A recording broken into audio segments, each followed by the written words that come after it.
We were told launching just online in America and New Zealand would never work. We were told that we could never survive with just one shoe, and that our simple approach and minimalistic approach to design was just not going to resonate.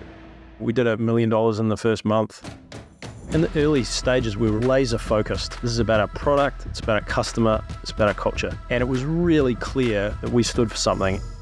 Along the way, it just started to move so quickly, and we lost some focus and a little bit of clarity on exactly what we were about. We've learned some tough lessons in the last couple of years, and we've done that through the lens of public company experience, which has shone an even brighter spotlight on it. And it's just part of the journey. I believe this can be a 100-year brand. In fact, I've never been clearer on that. Before we dive in, I want to extend a warm invitation to join our thriving Foundr community. It's the perfect place to discover more insightful interviews aimed at helping you build, grow, and scale your business. So don't forget to hit subscribe. Your support means the absolute world to us. Thank you so much for subscribing. Let's get stuck into today's discussion. Hear the stories, learn the proven methods, and accelerate your growth and future through entrepreneurship. Welcome to the Foundr Podcast with Nathan Chan. Thank you so much for taking the time. The first question that I ask everyone that comes on is, how did you get your job? AKA, how did you find yourself doing the work you're doing today? So I founded AllBirds, started the journey that would become AllBirds when I was still playing professional sport. I was playing in the A-League in Australia, actually for the New Zealand team. One of the big reasons you play professional sport is to get free gear, and I got lots of it. And from one of the big sportswear companies that shall not be named. And it was made from plastic, largely, or almost entirely, and it had big logos, and I had this insight that there was a better way of doing it. And so I set out on really what was a curiosity journey, no business plan, no strategy, no experience, while I was still playing football, to try and solve what initially I saw as a design problem, simplicity, minimalism in the footwear space, while I was still playing sport. I had no right to do it. I had no anticipation of how far or where it would take me, but it was curiosity, and that ended up getting me this job, and I feel very, very fortunate that I started. Yeah, and how has your experience really shaped, as a footballer, shaped your business career, and how's it helped you? Oh, yeah, there's so many overlaps. As my co-founder Joey likes to point out, I had to lean on my sporting experience because I'd never had any other job. So, which is true, but there's so much. I mean, obviously, team. I think one of the things I realized early on is that, to found a business, you don't have to pretend like you can do everything well. And usually, to make a path in professional sport, and certainly for me, it was finding the one or two things that you did well that was unique to the team or could contribute to the team, and do that a lot. And that's what I tried to do. And I was able to make a professional career out of that and go to the World Cup in New Zealand, kind of doing one or two things really, really well, and a lot of things that I didn't even try to do. And so understanding that role, I think as an athlete too, you get kind of good, and I think I've realized this more in hindsight, setting a big goal, hey, I want to go to a World Cup, and then going to practice on Monday morning and just understanding you got to do that, and then you got to go again the next day and the next day, and it's not always obvious that you're making improvements, but that those improvements compound over time, and if you stick with something long enough, lo and behold, you can get quite good at it. And I think one of the big challenges, certainly for early stage entrepreneurs, is sort of the shiny object syndrome, where you're chasing something, a new tech, a new idea, a new co-founder, a new article you've just read. And actually a lot of this is just sticking with something to develop mastery. And I think as an athlete, you understand that on some level deep down inside, that it's sticking with something. Yeah. And was AllBirds your first business? It was, albeit that it went through a few incarnations. Yeah, I was actually sharing this with the team. Yeah, I was sharing this with the team the other day. Like, again, I started the first one and needed a brand, and I kind of used my initials, some version of them. That wasn't really thought out. And then, just to give people some context, I've probably started working on this in 2007. 2008, went through hundreds of prototypes, retired from sport actually in 2012, so 5 years later. So it's 5 years of working on this, a little bit with my brother, with a few different friends. We'd made a few shoes at this point. I'd found a factory online.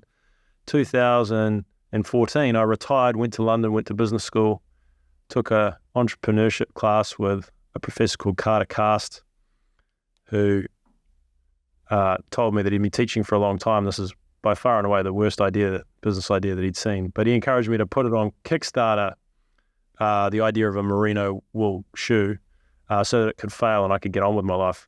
And I did that with the help of my brother in 2014. So we're talking kind of like 7 years at this point. And then AllBirds with Joey, my co-founder, we moved to San Francisco, and we launched AllBirds on the 1st of March 2016. And there was one other brand name that I'd used through the Kickstarter that was really bad, so bad that I can't even say it out loud. You got to share. I know, it was called 3/7. So part of the founding story was like I was transitioning from sport and I wanted to I saw this opportunity in minimalist design and footwear, but also in sort of everyday movement. And so this idea of kind of jogging, which is actually has its origins in New Zealand, strangely enough, in the 1960s. And then there was an opportunity to kind of build around a brand around this idea of, going for a jog every other day. So that was part of the story, but that for a host of reasons, that wasn't quite right. And then, we got to AllBirds. So, but that was 2016, 2007. You forget it's like 9 years of sticking with something. And then now here we are in 2023, nearly 2024. And you're still working out how to do this. You're still kind of showing up at training every day, getting a little bit better. Yeah, love it. It's crazy. So most people would think, right, like after 7 years, you would have given up on the idea. What kept you going? Well, part of it's something inside of you, and it took a little while to polish that and understand like what that was. I sort of had an experience in football that served me pretty well. Like I managed to,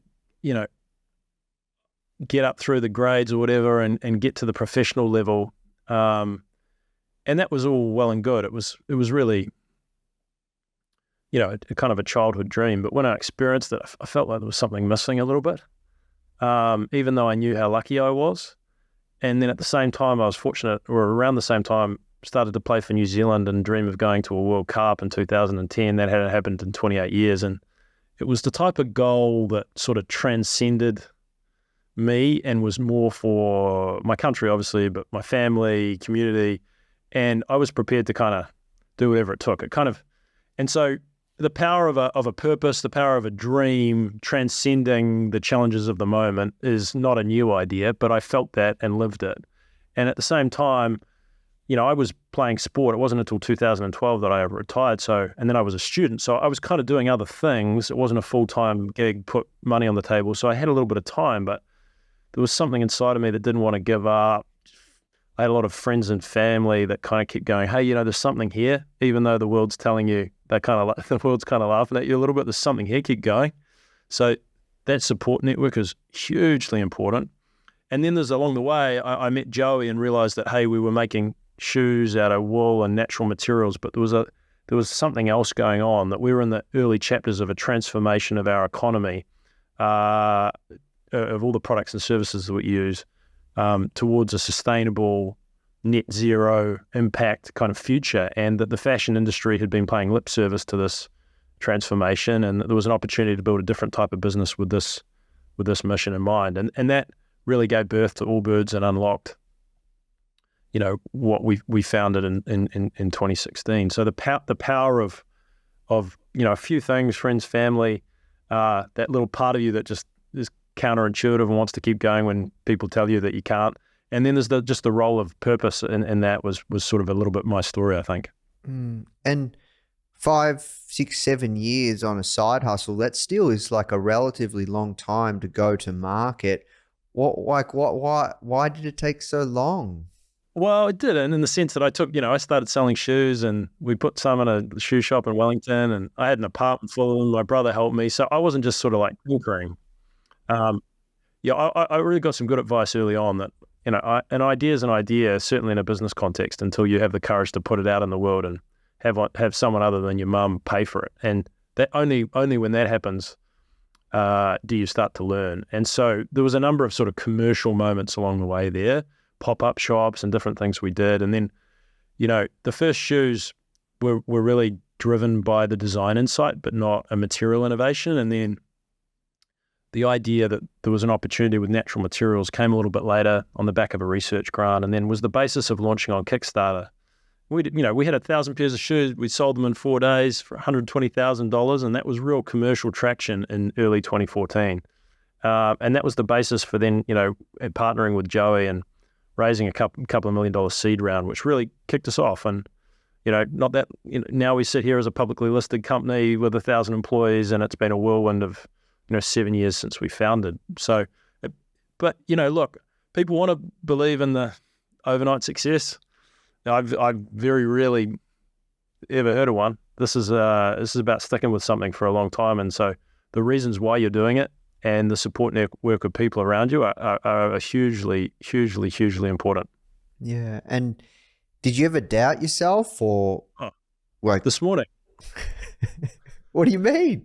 Oh, look, it's just it's pretty constant. I mean, I think as you get, I retired from sport, and this is a fairly pressurized environment. Look, I mean, I wasn't playing for Manchester United, but you're up in front of people each week, and you open the newspaper and they say you're not very good, and some of that stuff was, I came to realize that insecurity was sort of a part of me. I thought it might stop when I started playing sport, and it probably got louder as I went into sort of the next phase of my career and starting a business.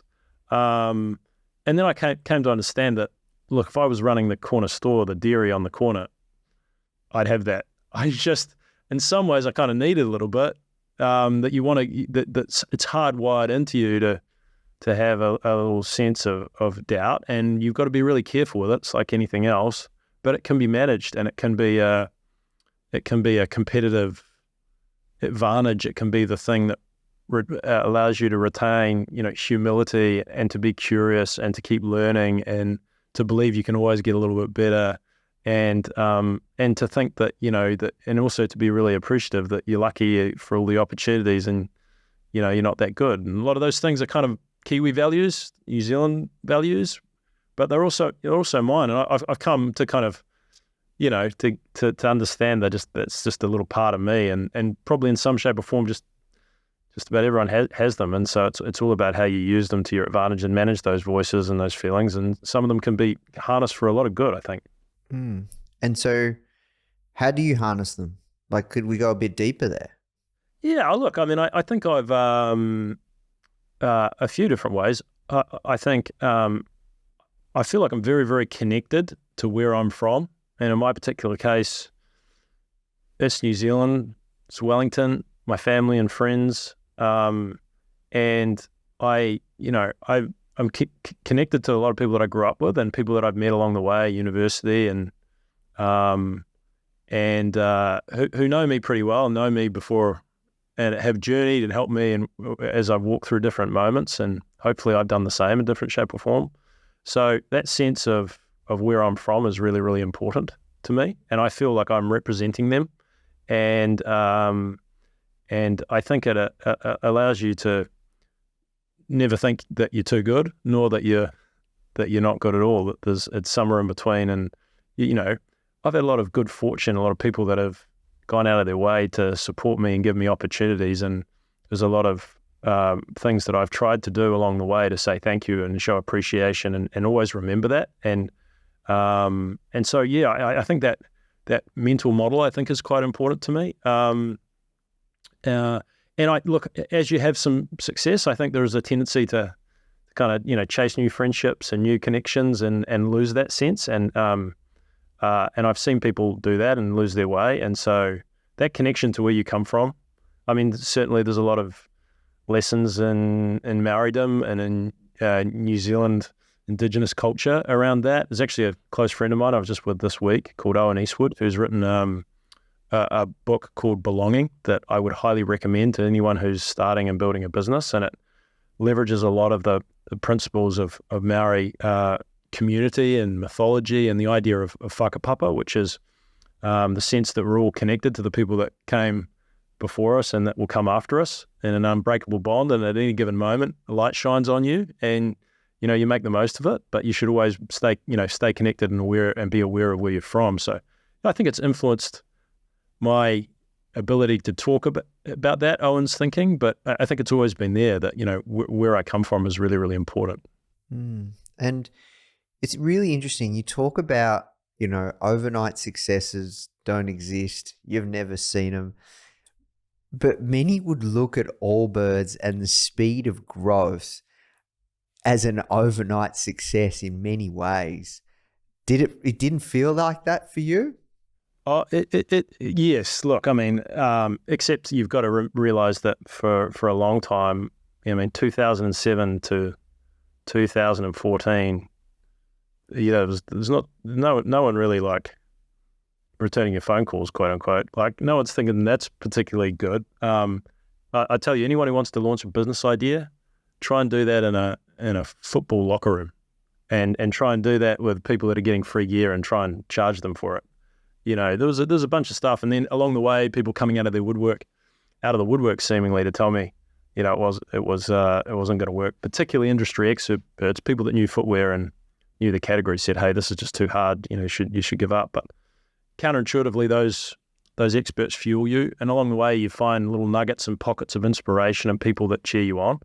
And so then all of a moment, all of a sudden, it starts to work. And we did a lot of work, a lot of thinking. But right up until we launched the AllBirds on the 1st of March, 2016, just moved to San Francisco. Joey and I had raised a little bit of money, built the AllBirds brand to accompany the product. We were told launching just online in America and New Zealand would never work. We were told that we could never survive with just one shoe, and that our simple approach and minimalistic approach to design was just not going to resonate. And, we did $1 million in the first month, 1 million pairs of that one shoe in the first year and a half, give or take. And it just took off. And Time magazine called the shoes the world's most comfortable. And there's a tremendous amount of hard work, and there was a tremendous amount of luck. And you make your own, right? We were prepared, and we'd done a lot of thinking. And I think we had the courage to be simple and clear. We'd had a lot of feedback, and I like to sort of say, if you don't seek feedback on your business idea, you're dumb. But if you listen to all of it, you're even more dumb. You have to have this sort of instinctive feel for what you want to do. And if everyone's telling you your idea is good, I promise you it is not. You actually want to lean into the criticism. And certainly for me, when I look back, the people that knew the most were the most critical, and they were missing everything that we were trying to do. So I think there's a certain amount of courage and the ability to sort of just walk through some of that stuff that's pretty important. Yeah, every single super successful founder I've interviewed, there has to be this, they're moving into an industry and there's this level of naivety, right? That's been a big part of this, right? Like, you've gone into a category that you knew nothing about. It's super saturated. Yes. The power of being asked really simple questions. I remember the first footwear factory I ever walked into, I'd found it was in Indonesia. I'd found it online, literally like Googled a factory, like showed up on my off season on holiday, and walked into this factory. And I was like, oh my gosh, like, why is it done that way? And you realize there's this antiquated industry, enormous industry, something like 20 billion pairs of shoes made each year, but the methods of make and manufacturing haven't changed all that much. It's heavily reliant on low-cost labor. Tends to, when you look through history, has chased that from its origins in maybe Japan, and it goes to where the cheapest labor can be over time, for the most part, not always true. And it tends to default to using really cheap materials for the most part, largely plastic ones. And the sizing system, I mean, anyone who's tried on shoes across different brands, like, it's different in each case. And there's a bunch of things you're like, oh, why is it that way? And no one can give you a good answer. That usually means that there may be the basis or an opportunity for innovation or thinking about it differently. So, yeah, I think I try to maintain that level of like childlike curiosity I think it's the best way to live. And whomever you meet in whatever capacity can always learn something. And oftentimes the burden or baggage of either your own ego of kind of feeling like you know something or you have all the answers will limit your ability to be creative or to push something forward, even more so when you're successful. And I think about that in the current context for AllBirds for sure. Yeah, I agree. Has there ever been a time in this AllBirds journey where you felt invincible and everything that you did turned to gold and you just couldn't lose? It's a funny thing in the arc of this stuff. Like, sometimes in those moments, it's usually when on the outside, when it's never looked better, usually when you're fumbling with something internally. And I think about, a month after we'd launched, things were just going like unbelievably well, and Joey and I, my co-founder, had kind of a first big disagreement, and there's a bunch of things that we'd sort of put on ice around our relationship as co-founders that had sort of come back to bite us a little bit, and so equally. So you do have to, invest in relationships. You've got to maintain humility and curiosity, stick to your values. There's a flip side of this where there's never get too high or too low. Part of this is about enjoying the process. And I think there's a real art, certainly an art to the best entrepreneurs that I've been around, of celebrating the small wins, of just enjoying the process so much. There's a book, again, not a huge business book guy, but there's a book and a guy that a real hero of mine called Danny Meyer, and he wrote a business book called Setting the Table. And basically the gist of it is there's a scene in the book, but one of his mentors takes a tablecloth and then there's a square white table and he places a salt and pepper shaker right in the middle. And he says, "What would you do if I moved it?" And he moves it just off center. And Danny grabs it and puts it right back in the center. "What are you going to do if I do that again?" And he moves it again, and then Danny puts it back in the center. And he said, running a restaurant is about knowing that every single day you come in, someone's going to take that salt and pepper shaker that you've prepared perfectly in the middle of this beautiful white table, and they're going to take it off center, and you have to put it back in the center and hold true to the standards and the vision. And moreover, unless you find a way to really enjoy that and find purpose in it, you're going to get worn down and tired. Like, that's the whole game. And that had a profound impact on me. And I think when I played sport, I had this bottle of champagne, like a nice bottle of champagne. And I had it in my apartment, and I was so determined that we were going to go to the World Cup. I was like, just when we get there, and we qualified, I didn't open it. We went to the World Cup, and we had a pretty good run there, didn't open it. And I retired, I still hadn't opened it. There was always this sense, and I promised myself that I was going to enjoy the AllBirds journey and the little wins we were going to celebrate. And I think we've done a pretty good job of that. It's super important, because you never know. Like, you could have the best idea in the world and be the smartest guy, and the world could come and, flip you upside down. And so that ability to celebrate the small wins, I think, is essential to maintaining your perspective and also making the journey fun. And I think it guarantees you, I believe it gives you a much larger chance of long-term success if you can find a way to celebrate the small wins and enjoy the process. Because along the way, you can start, as a team, to use that metaphor, you can play really well and lose the game on the weekend. But in the fullness of time, the teams that keep showing up, keep training, keep improving, they win the season, right? And so I think those little wins are super important. I think I've learned that. Hey guys, I really hope you're feeling inspired from today's interview. Now, the truth is, all successful e-commerce founders started from zero, with a spark of an idea and a whole lot of determination. But let's be real, building or growing an e-commerce business is no walk in the park. And that's where Foundr Plus comes in, which I'm really excited to share with you. It's a culmination of a decade worth of work at Foundr. So if you're feeling stuck in your e-commerce business, you're lacking confidence to move forward, or you're worried about making costly mistakes or not knowing how to grow your business, Foundr Plus is here to support you on your journey. You get access to a customized learning pathway with proven frameworks from successful e-commerce founders for fast results, incredible programs, a supportive community, weekly live mentorship, exclusive savings on startup tools, and 24/7 real human support. Try Foundr Plus today for just $1 for 7 days so you can accelerate your business goals. Visit foundr.com/start $trial or click the link in the description to claim your trial. All right, now let's jump back in the show. And how do you celebrate them? Can you tell us like how you have, or any crazy stories or anything fun? I don't know. I know there's crazy stories. I got 2 little kids now. Those days are gone. I've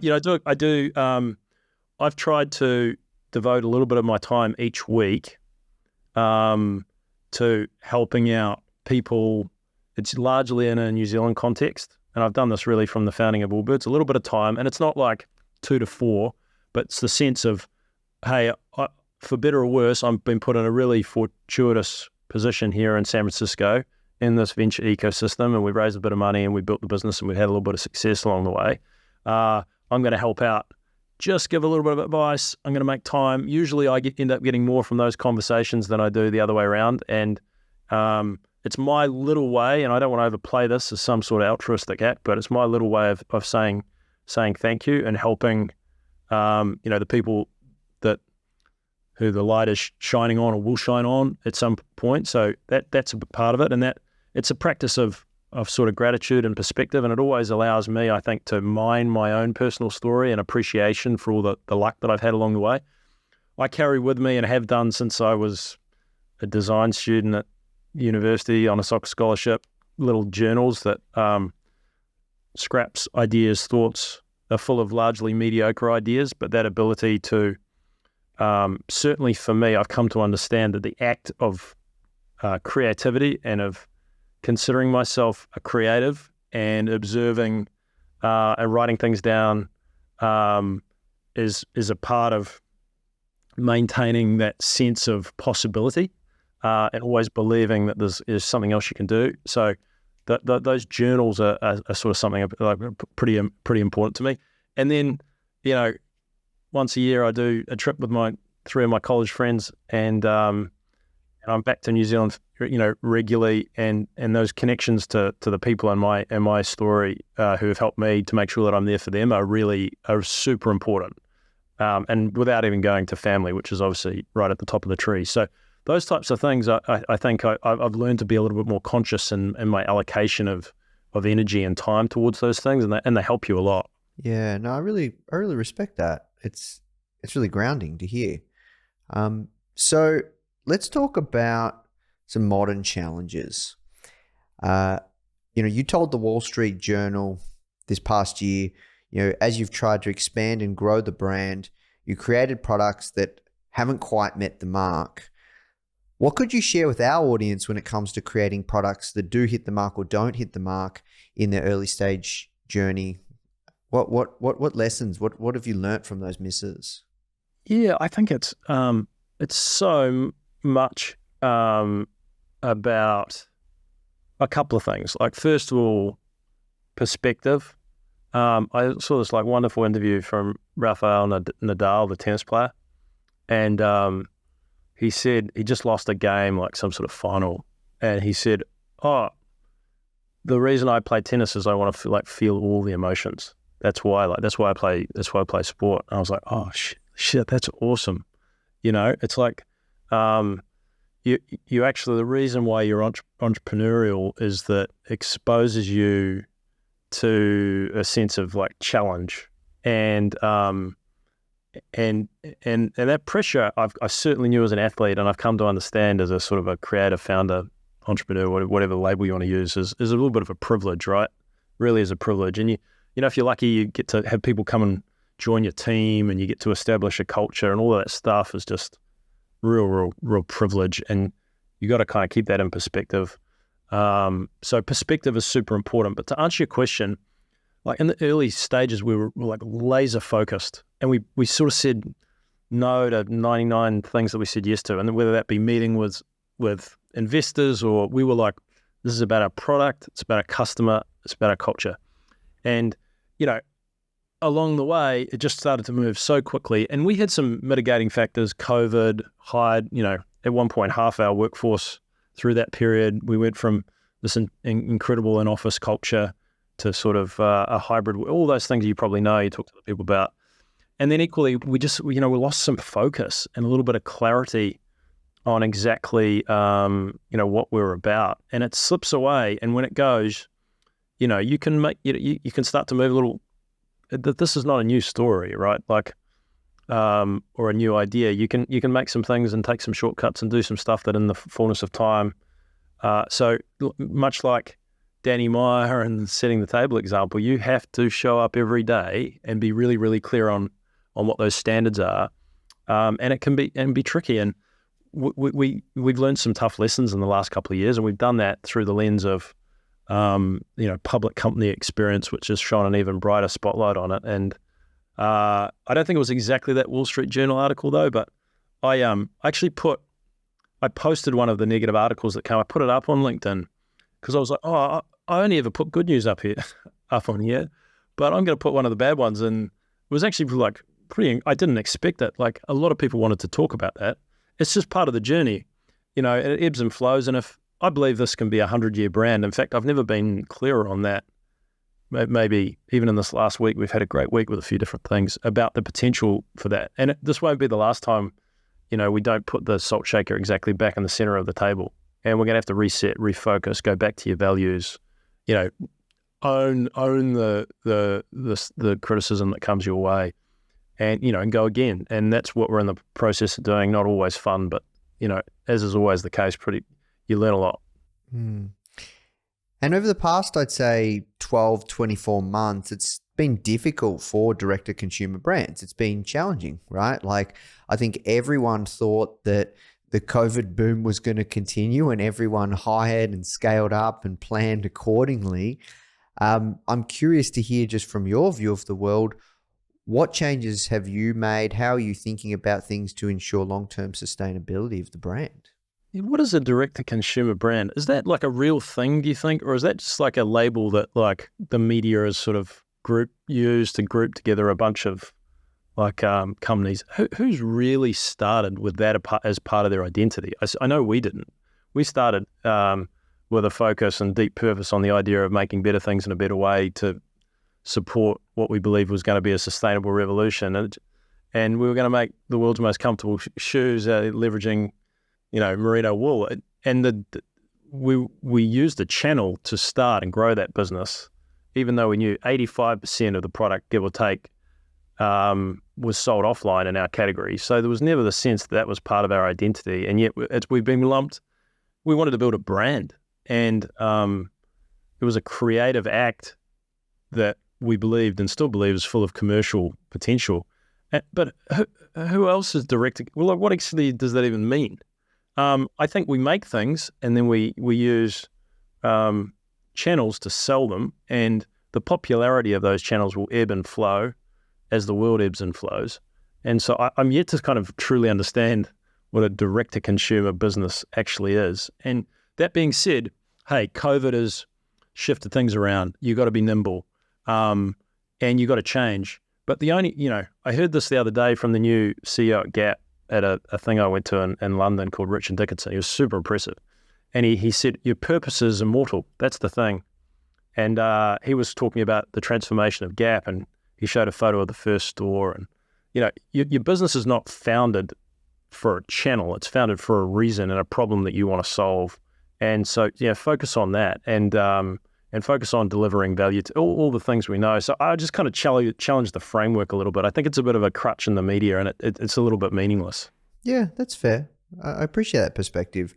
Look, it's not going away. It's I mean, again, what's to be said about that except that it's so much less, at least in our particular case, less about the channel and more about the quality of the thing that you make and the value that you provide and the purpose that hopefully lasts forever. And so I think in the context of us, losing some focus, and nothing to do with direct to consumer, and equally some of these things have kind of made that a little bit more complicated, and it's never been easier to start a brand, and there's a lot more competition and that sort of space. So there's a bunch of trends that are real. I'm not trying to dismiss that. I think it's not. I don't think it should be too big a part of your mental model as a founder or a strategist in terms of thinking about those words. Yeah, that's fair. I'm curious as well, just like you said, it's easier than ever to start a brand, and it's easier than ever to launch a physical product business, right? Even with the emergence of AI, you don't even need to employ a designer now to do your modeling. There's so many tools you can use to find trends and up and coming potential ideas that it's easier than ever to launch on Shopify, right? Shopify probably wasn't around back in 2007, or maybe it was just early days. We still use it. Yeah, it's an amazing business, and we know Harvey and Tobias, the founders, of an amazing story. Yeah. So easier than ever, right? What advice would you give to people? Because that so much more competition, it makes people worried, right? It makes people fearful that they don't have a good enough idea, they don't have a good enough product, or perhaps, there's too much competition. It's too hard. Well, that's not what I'd be fearful of.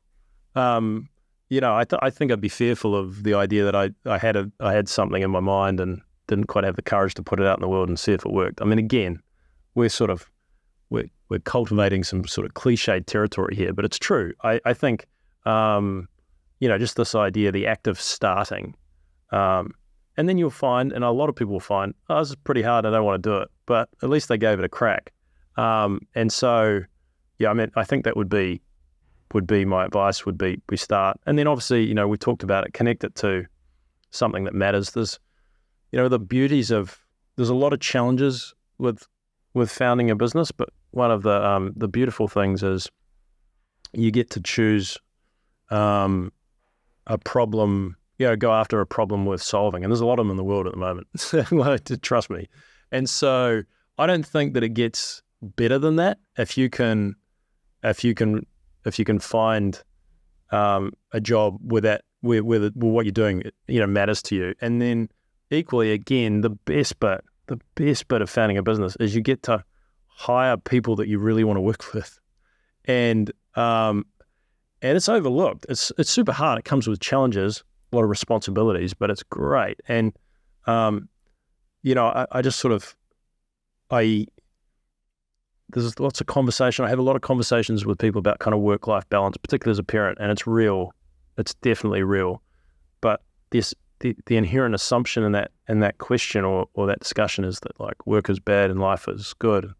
Oftentimes it's the reverse. And I think if you can find something that matters, be part of a team going after something bigger than yourself, it doesn't get any better than that. So, and entrepreneurship is one, not the only. Founding a business is one, not the only way of finding that. And I just think that's the bigger question. It's a little bit like your channel question. You can find that too by joining a business. You don't have to found one. But for some people, they've got an itch they want to scratch. They've got something they want to put out in the world, and they should have a go at that. Who knows? Mm. And so when it comes to the growth that you've had with AllBirds, did you ever think it would be as big as it is now? No way. No. I founded this from my apartment in Cuba Street, reading a magazine about the decline of the wool industry. Peak sheep in New Zealand. Hold off on any jokes, please. It was 1982, give or take, and it's been in decline. No one in a generation has grown up to want to be a sheep farmer, even though it's this culturally really important, rich part of New Zealand's history. And well, lo and behold, nature's making a bit of a comeback, and we've been innovating in synthetic materials for 50 years. And I was reading a magazine about this, and I took a crack, and it was really hard. And funny thing about success is you have a little bit of it and things get harder, so careful what you wish for along the way. But I could never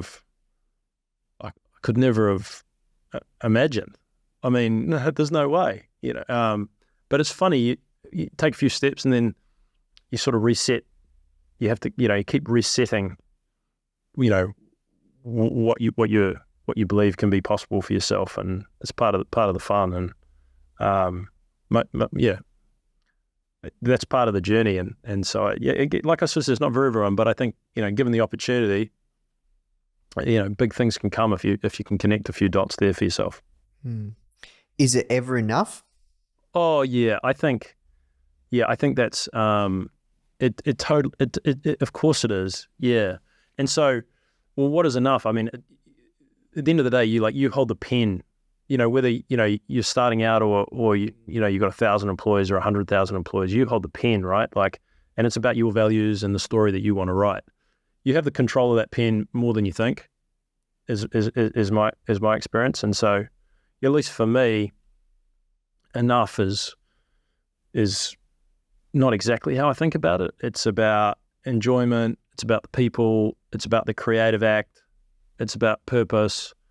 And the way, at least I think about it, and Joey and I as co-founders have thought about it, is sort of in 3-year chapters. And along the way, you want to think about forever, but there's never forever. The light's shining on me for a period of time, but at some point, I a year or so ago, stepped down from being the co-CEO with Joey, currently working as the Chief Innovation Officer, really enjoying that. But there'll be a period of time where I hand it off or move into a different thing or ultimately leave the business. That's just the way that these things sort of go. So breaking big steps down into 3-year chapters is sort of how I think about it. And, what are you trying to achieve and what's the best thing for your family? Where do you want to be? Am I having a good time? Am I making a difference? You can make a complicated thing pretty simple. And I think when you're clear on that stuff, you tend to do your best work and good things tend to follow that. So, what is enough would be like, how do you define that? And you've got the pen, so you get to do that. So we have to work towards wrapping up, Tim. There's been a great conversation.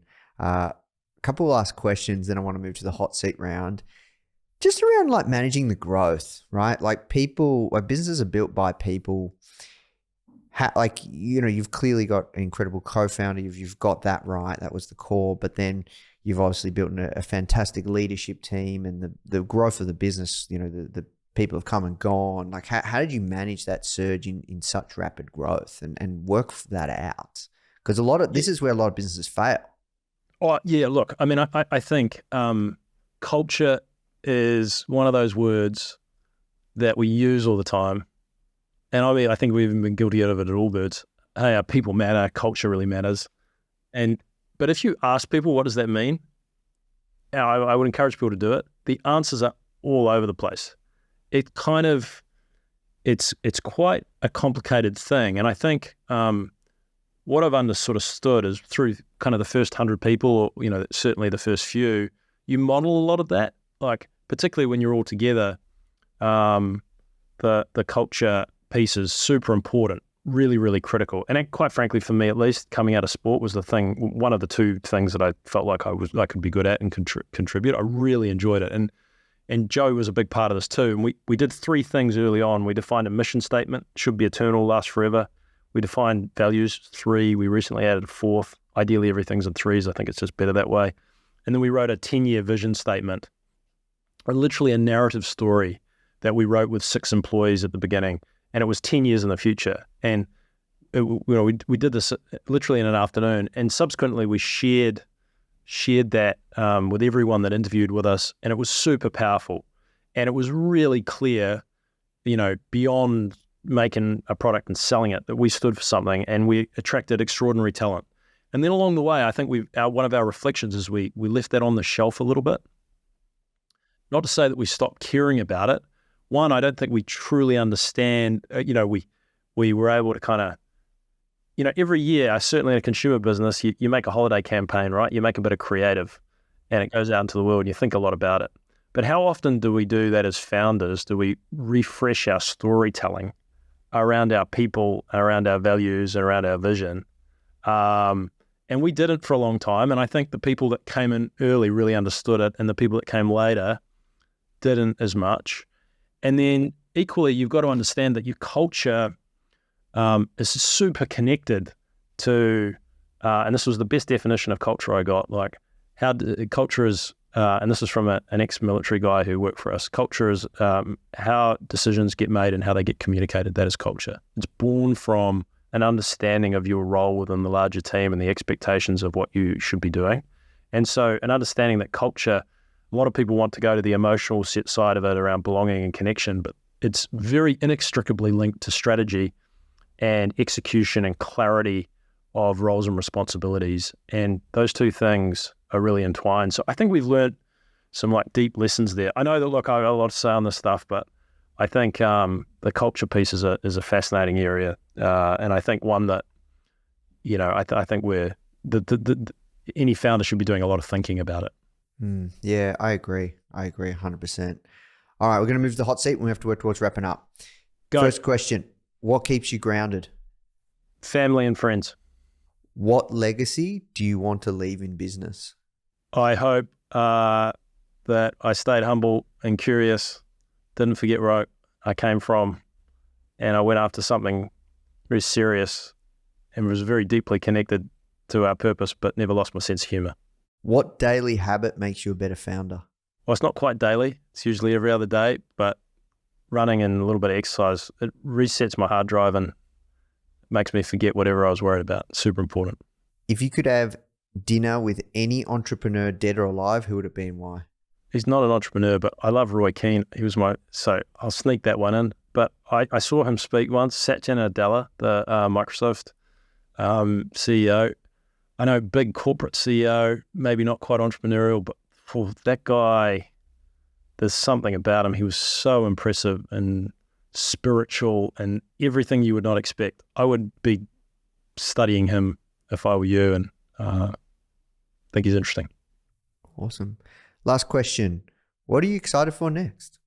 Well, we're going back to New Zealand for Christmas next week, and I can't wait. So I'm going to go back, and in my mind, it's sunny every day in New Zealand, particularly in the summer. So we're going to have a good time, take the kids back. So I'm looking forward to that. And look, through the lens of AllBirds, I'm just so excited to go again and prove that this thing can be great. I'll leave you with one quick story. I know this one had a big impact on me. I actually saw it when I was watching a documentary on Tom Brady, the quarterback. But he told the story, and he said, told the story of the Chinese farmer, and he said basically there was this farmer, and one day he had one horse, and he was plowing a small field, and one day the horse ran away, and he lived in a small village, and all the villagers came to him and said, "Oh, so sorry about the loss of your horse." And he said, "We'll see." The next day, the horse returned with 5 other horses, and the villagers came to him and said, "What great fortune, and what good fortune, what good luck." And he said, "We'll see." And the next day, his son was breaking in one of the horses and got bucked off and broke his leg. The villagers came, horrible misfortune. The next day, the bloody war had started, and so the army came through to sign up young men for what ultimately was a bloody battle, and he was unable to enlist and hence survived. And the point being, all the things that are happening to us, we don't know and whether they're good or bad, and unless we have perspective and the fullness of time, we'll understand. And some of the stuff in our entrepreneurial journey that we thought was great ended up not being good, and vice versa. And so, the courage to just got to keep walking through these moments, stay true to your values, celebrate the small wins. And so I think I'm really, really excited about AllBirds in the next chapter of this, and feeling like some of the lessons and difficult things of the last little bit that you talked about can be in the fullness of time. I think really, really powerful stuff for us to keep building the business. Yeah, amazing. Thank you for sharing that story, and thank you so much for your time, Tim. This is an incredible interview. It's going to help a lot of founders in our community, and congratulations on all your success. I know you say it wasn't overnight success. It was really impressive what you've been able to build. So congratulations. Oh, thank you for the kind words and for having me. Cheers. All right. So if you love this episode, make sure to check out my interview with Alex Hormozi on how he scales companies from 0 straight to $2 million a month in less than a year. You were like, how have you achieved what you achieved? But like, there's 5 years of my life that disappeared. In fact, I lost all the money, which I talk about in the book. I had all the gyms, I did the turnarounds, and then I had $0 5 years later because of mistakes that I made. But the things that I was gaining was not the money, it was the skills, it was the character traits, and the beliefs.